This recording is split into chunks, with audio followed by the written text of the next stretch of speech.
Mbica ya waya na ikenge cia thitima iria igwete thĩ niyo mundu aratũngana nayo itũra-inĩ rĩa Imbuko, sub-county-inĩ ya Machuru, kaunti-inĩ ya Kajiado, aikari magĩtarĩria atĩ ciagũire mĩeri 7 mĩthiru.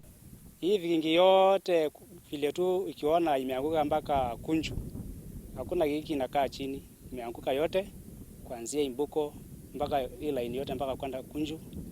Kuma ciagwa makoretwo magĩikara matarĩ na thitima, ũndũ ũrĩa marauga ũthararĩtie mĩtũrĩre yao na njĩra itiganĩte, na mũno motungata-inĩ ta ma kũhũra maĩ.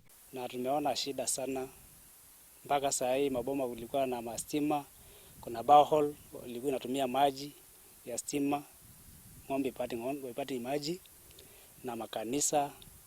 Kwa hivyo watu wanaumia sana, mashule, watoto.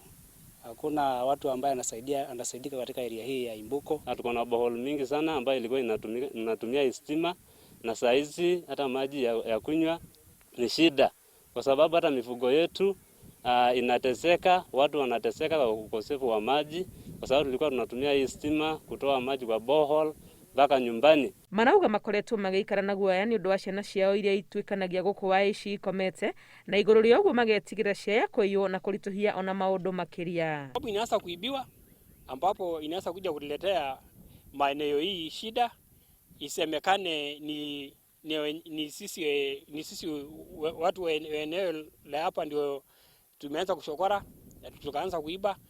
Pia tena ni hatari sana kwa mapikipiki, na ni hatari sana kwa ng'ombe, na ni hatari sana kwa hii eneo. Kenya Power tunaomba mtusaidie sana, maana hii stima ni hatari kwa watoto.